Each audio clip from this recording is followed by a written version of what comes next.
जी sir, आज जो हाजी इकबाल है उनकी जो सुपुत्र है उनकी आज रिहाई हो रही है जमानत पर। क्या इसमें प्रोसेस हुआ है, किस तरीके से सुप्रीम कोर्ट का आदेश आया और क्या कुछ अब आगे की इसमें कार्रवाई? ये जो लड़के हैं हाजी इकबाल के 4 लड़के हैं, जावेद, आलीशान, अफजाल और वाजिद भाई, ये सन 2022 से जेल में थी। हमारे खिलाफ मुकदमे थे, उनमें सक्षम न्यायालयों से बेल होती रही और लगातार बेल कराते रहे, मुकदमे लिखते रहे। लास्ट ईयर हमने सुप्रीम कोर्ट में रिट दाखिल की थी कि हमारे खिलाफ ये जो मुकदमे लिखे जा रहे हैं, ये जैसे ही हमारे मुकदमों पुरानों में बेल होती है तुरंत नया मुकदमा लिख दिया जाता है।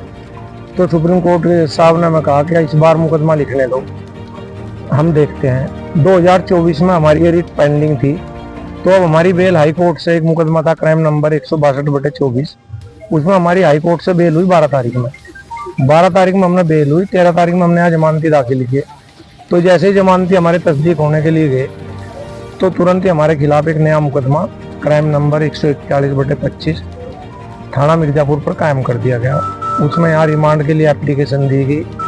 तो हमने उसी मुकदमे के आधार पर जो हमारी क्रिमिनल रिट पेंडिंग थी सुप्रीम कोर्ट में, वो मेंशन की हमने 17 तारीख में, 16 में वारंट बना, फिर हमने मेंशन की। तो जज साहब ने मर्सी की प्रेयर थी, उन्होंने हमारी उसे सुनते हुए 22 तारीख में सुनवाई के लिए लगा दी। 22 तारीख में सुप्रीम कोर्ट का आदेश हुआ कि 2 दिन के अंदर आप इनकी रिहाई करें। और उस मुकदमे में जिसमें हमारा वारंट बना था, तुरंत ही सुप्रीम कोर्ट ने रिलीफ देते हुए इंटरिम बेल के लिए आदेश कर दिया।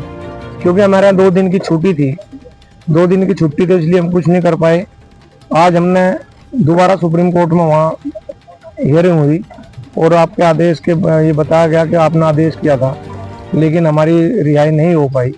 तो आज वहाँ सुनवाई के ओरल आदेश किए गए कि ना आज ही छोड़ा जाए।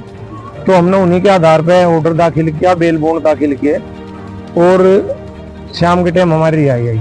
बल्कि ये है कि आज प्रशासन का बड़ा सहयोग रहा और उन्होंने जितना भी हमें कोऑपरेट कर सकते प्रशासन ने कोऑपरेट किया। वकील साहब, एमडी साहब जो है चित्रकूट जेल में है, उनके लिए क्या प्रोसेस हुआ है? क्या उनकी भी रिहाई आज ही हुई है? एमडी साहब को एक मुकदमे में कन्विक्शन हो गया था जिसमें इन बच्चों की तो बेल हो गई, उनकी बेल पेंडिंग है। एक बेल में उनका ऑर्डर रिजर्व रखा हुआ है, तो इसलिए उनकी रिहाई तो नहीं हो पाएगी, लेकिन चारों बच्चों की आज रिहाई हो जाएगी। हाजी इकबाल आउट ऑफ कंट्री है, उनके लिए क्या रिलीफ हुआ है? हाजी इकबाल जी के लिए सुप्रीम कोर्ट ने क्राइम नंबर 286 में आदेश पारित किया था कि उनके खिलाफ कोई दंडात्मक कार्रवाई ना किया जाए, क्योंकि इंडिया से बाहर है और उनका पासपोर्ट भी रद्द कर रखा है सरकार द्वारा, तो इसलिए हिंदुस्तान में आ नहीं सकते।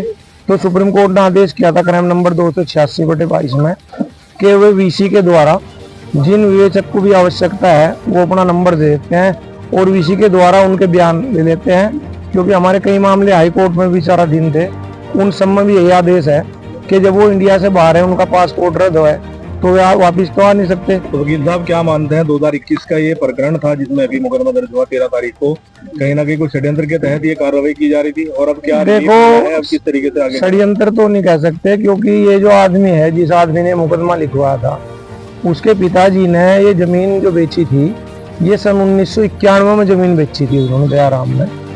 और दयाराम ने जमीन बेची थी 1991 में, और फिर 1991 में जिस आदमी को बेची थी उसने 8 साल के बाद ही जमीन मोहम्मद इकबाल को बेची। तो 9 साल बाद इनके बहनावा होया। 9 साल पे उस दिन हमारा दाखिल खारिज हो गया था सन 98 में ही। तो 35 साल के बाद उसी घटना को लेकर मुकदमा लिखवाया है। 35 साल के बाद, 35 साल की घटना के बाद ये मुकदमा लिखवाया गया। तो इस तरह का कोई मामला नहीं था, लेकिन पता नहीं किस वजह से मुकदमा लिखवा दिया गया, नहीं तो कोई मतलब वास्ता किसी प्रकार का नहीं था।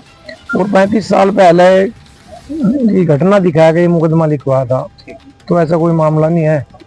बाकी ये है कि हम जितना भी है शासन प्रशासन ने कोऑपरेट किया है, अब तो इसी आधार पर हमारी रिहाई हो पाई है। बाकी हमारा कोई मतलब वास्ता किसी प्रकार का नहीं।